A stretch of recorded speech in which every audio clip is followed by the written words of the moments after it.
What's up, internet? My name's Ori. Welcome back to the channel. If you're new here, hit that subscribe button. You like this video, hit that like button, hit that notification bell. You'll never miss a video. You'll never miss a stream. Today, we're breaking down the very first episode of Big Brother Canada Season 11. It was a great one. And look, I know going into this season, there's been not as much hype as there normally is, mainly because the news that there's no live feeds for BBCan11. But that said, I think I'm really kind of starting to like this cast a lot. The house is amazing. There's some interesting twists that I'm really curious to see how this all plays out. And well, if we're being honest, I love Big Brother. I love Big Brother, and I'm excited to see how this all turns out.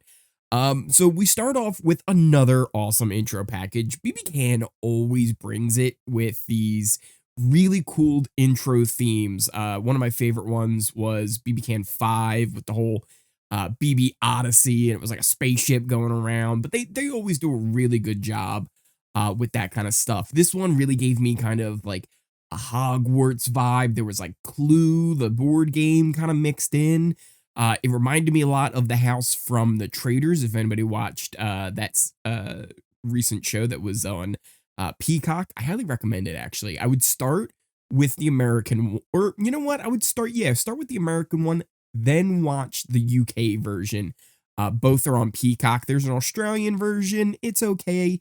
Maybe even watch that one first just to kind of get you into the idea of the show. But the UK version was the best one. But it also kind of had this whole idea of like a detective working a case. It was like, Carmen Sandiego's on the run. You got to find her, right?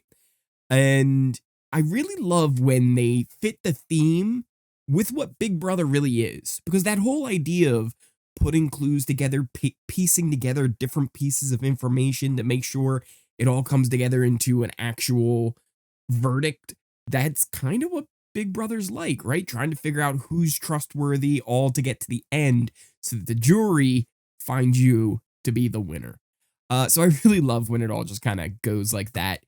Like I said, the house this year is gorgeous. We actually went over the whole thing over on my Twitch channel. If you're not following me over on Twitch, make sure you're doing that, because when the house picks dropped, we were over there kind of talking, going over them. It was a real good time. And it's gorgeous. It's probably my favorite Big Brother house ever. BBUS, BBCan, doesn't matter. This house just looks amazing. And again, they just always bring it, and they're always doing really unique stuff. In fact, what I really like this season is there's a whole new upstairs room where they can kind of hang out and talk and chat. Not just that, there's that upper landing, right? There's like an upstairs for BB Can where the bedrooms all are in the HOH room. Well, they've moved the HOH room a little bit further away down the hall, but now that walkway kind of goes 360 around the top of the house.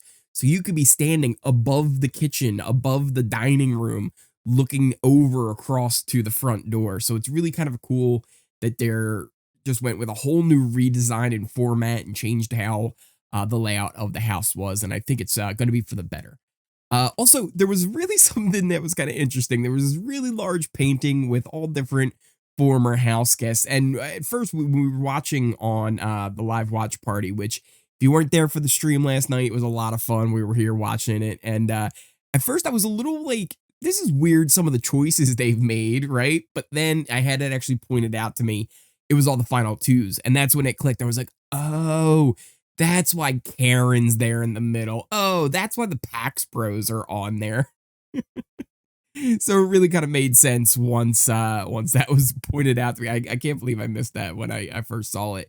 But it was a really cool painting with all the old house guests on there that were in the final two. Now, during the intro, we also got a little hint, a little teaser at the first twist of the season that I don't think is going to come until later. But let me just kind of run through you what the tease was. So it kind of starts in the library, and they talk about how all the books are in there. Well, eventually, there's going to be something in the books that someone will find, leading them on like kind of this journey. It seems like the fireplace inside the library will open up, You'll be able to crawl through there. Think of, BBCan 5 with that black hole veto where William was kind of crawling through that crawl space there to get to a veto. It's kind of like that. But what they showed at the end of this kind of secret tunnel that he was going, that whoever will end up going through, there was a invitation, like an envelope that says you're invited. Then they talk about what they're calling the fatal feast. No clue what this all means. And again, I don't think this is going to be something we see very soon. I think this is going to be a couple weeks down the line. But any ideas? If you have an idea on what you're thinking it is, let me know in those comments down below. The only thing I was kind of thinking that would be maybe interesting if it was some sort of play on that passing of the safety that they did last season, but instead of that, and they also did in Celebrity BB3. They did kind of that what was the Mon Wan or whatever it is, Nom Now kind of a thing. So what I thought would be interesting, if a little play on that where they did a pass down the line, but whoever is that last person who gets it, they're evicted right away. And I thought that would be kind of cool. These are just speculation, me pulling things out of thin air. But what do you guys think? What's this fatal feast going to be? I'm really excited to hear about what that ends up being. But that then gets done with the intro, and it's time to get these people in the house. The first 4 to enter were Kazi, Zach, Santina, and Ty. And they actually made a pinky promise. They all kind of went in. They were like, look, let's keep each other safe, keep each other safe, no back doors, right? Let's work together.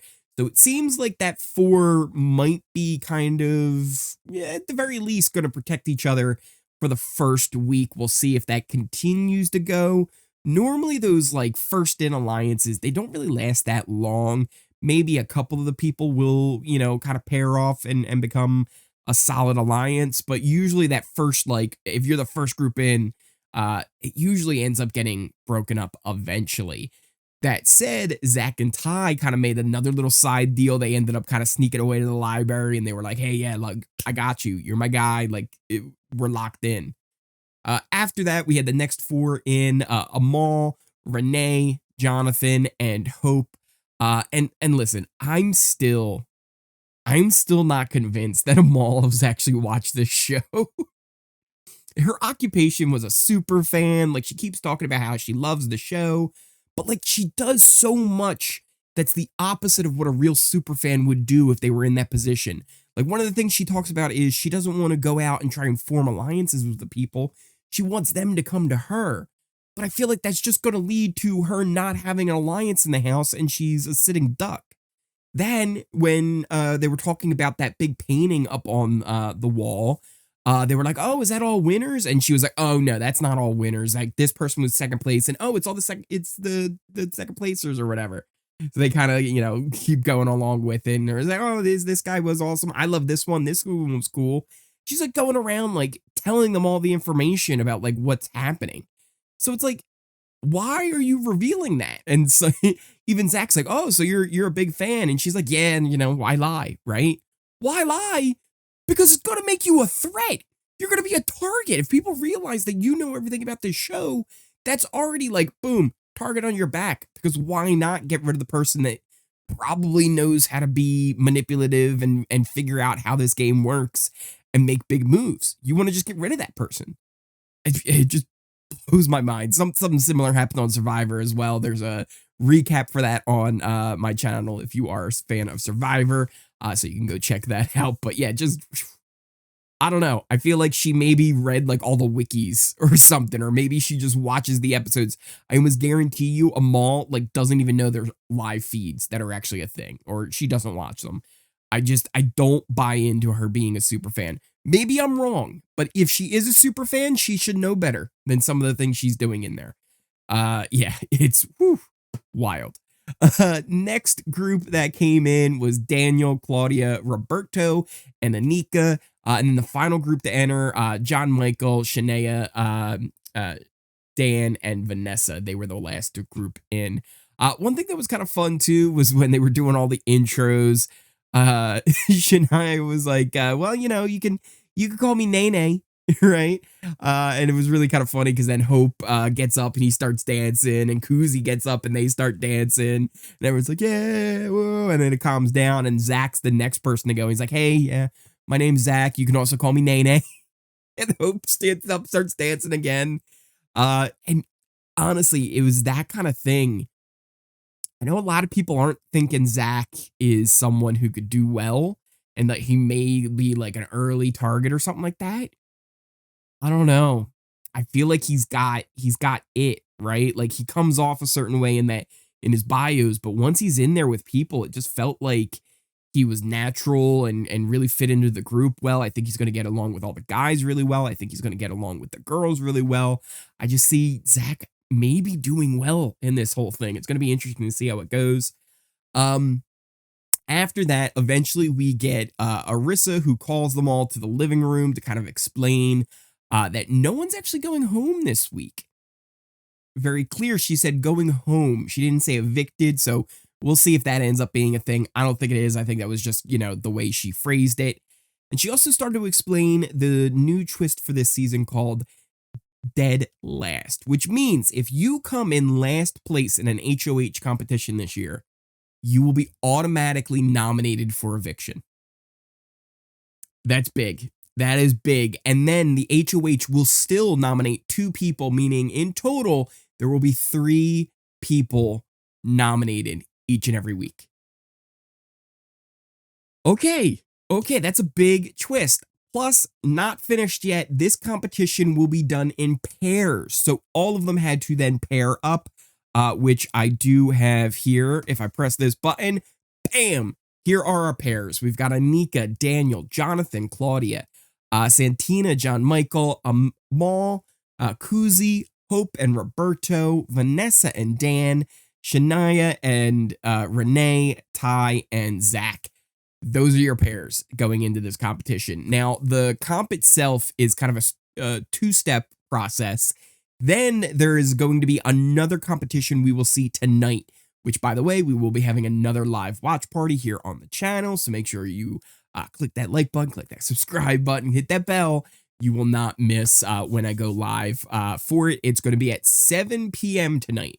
So Wednesday's episodes are at 9 p.m. Thursday's episodes are 7 p.m. Same with Tuesday's episodes are also going to be at 7 o'clock.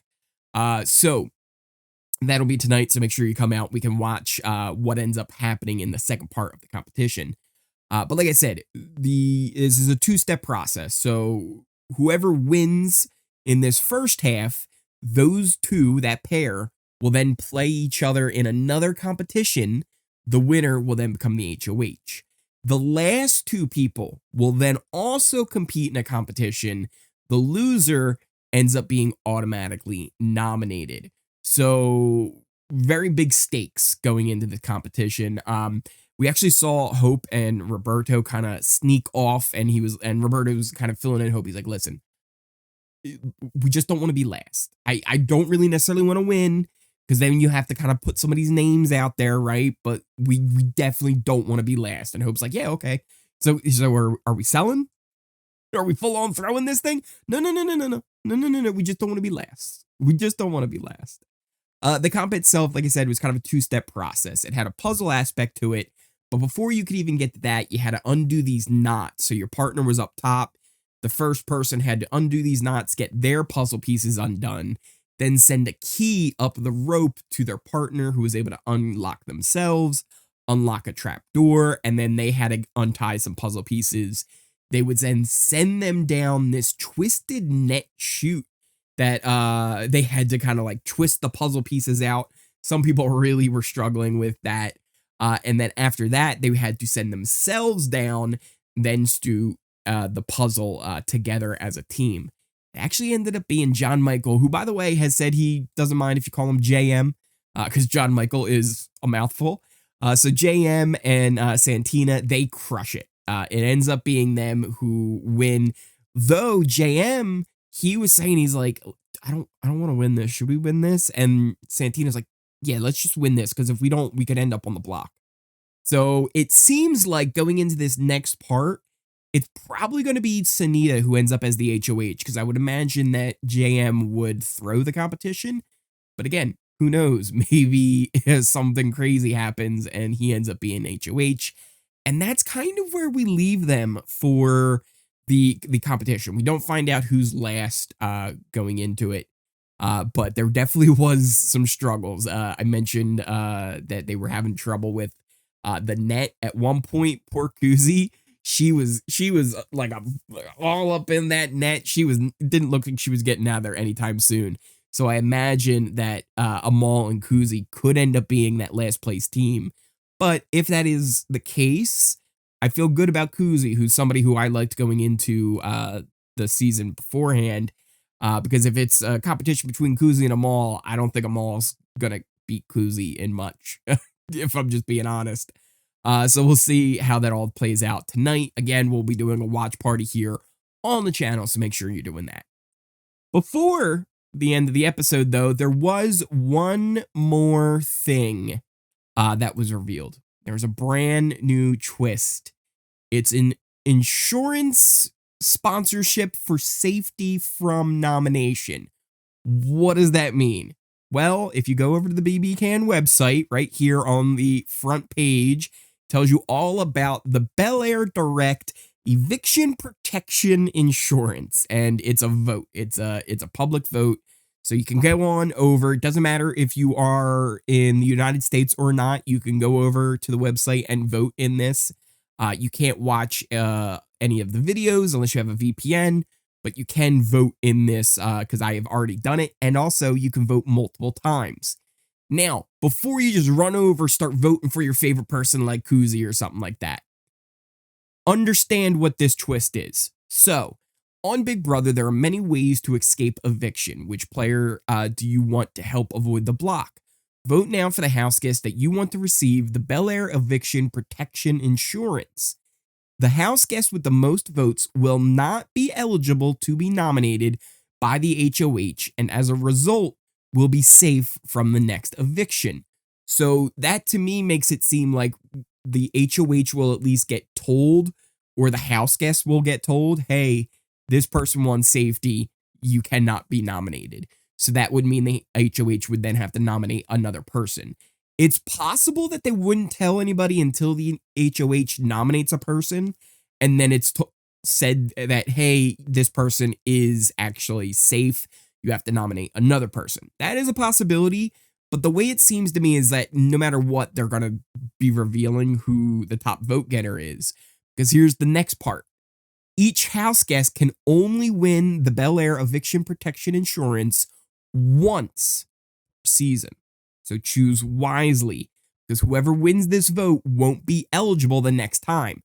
So what that's saying is, if everybody voted Kazi right now, who again, I don't think is in danger, even if the worst case scenario, she ends up dead last, I think there's a really good chance that there will be two other people on that block that she will be able to survive against. So would she really need that protection right now?